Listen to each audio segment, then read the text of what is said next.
नमस्कार अमरावती।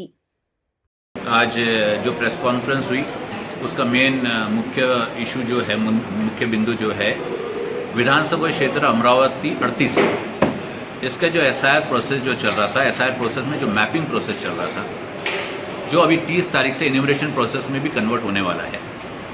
तो ये जो मैपिंग प्रोसेस है, ये 3 बार एक क्षेत्र का लगभग 105 ऐसी यादियाँ है, मतदान यादी, जिसके अंदर ये एसआईआर प्रोसेस में जो मैपिंग प्रोसेस के अंदर मैपिंग डाटा डिलीट हुआ है।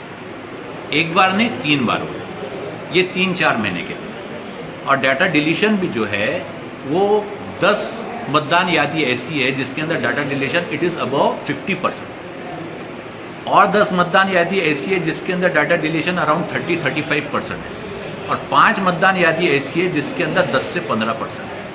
यानी अगर एक यादी के अंदर 50% डाटा डिलीट हो रहा है, यानी 700 मैपिंग डिलीट हुई है। इसका जब हमने प्रश्न जो पहले भी जब मैपिंग डिलीट हुआ था तो प्रशासन से पूछा, जो ईआरओ है यानी एसडीओ, और डीईओ यानी डिस्ट्रिक्ट इलेक्शन ऑफिसर यानी कलेक्टर, इनके पास कोई जस्टिफिकेशन नहीं है, ना पहले था ना आज, तीसरे बार डाटा खत्म होने के बाद। दूसरा इंपॉर्टेंट क्वेश्चन ये है कि ये पर्टिकुलर एक क्षेत्र का ही डाटा 3 बार डिलीट हुआ है, ये सबसे बड़ा प्रश्न है। दो it is a mechanise system, technical system, data system है, बीएलओ एप्लीकेशन है, पूरा सॉफ्टवेयर है।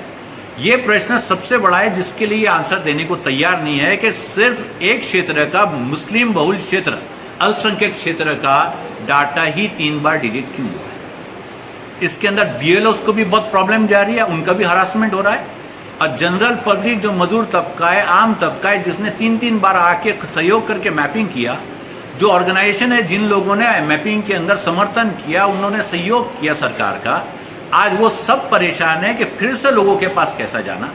अब 30 तारीख से आप इन्यूमरेशन प्रोसेस स्टार्ट करने वाले हैं, आज आपके पास 5 दिन भी नहीं है, आप बचा हुआ आपके 60-70% मैपिंग आपकी बाकी है, आप मैपिंग कैसे करने वाले हैं। दूसरा सब प्रश्न ये है कि जब आप मैपिंग के लिए घर घर जाएंगे 30 जून के बाद में, तो इन्यूमरेशन फॉर्म जो है, जिसका मैपिंग नहीं हुआ उसका इन्यूमरेशन फॉर्म ब्लैंक रहेगा, जिसका मैपिंग हुआ उसका इन्यूमरेशन फॉर्म हाफ फील्ड रहेगा, पूरी डिटेल्स रहेंगे। जिसका मैपिंग नहीं हुआ उसको कागज़ बताने पड़ेंगे, उसका ऑलरेडी 2004 की यादी में नाम है, उसका 2024 की यादी में नाम है, उसके बाद में भी उसका लीगल राइट होने के बाद में वो कागज़ उसको बताने पड़ेंगे।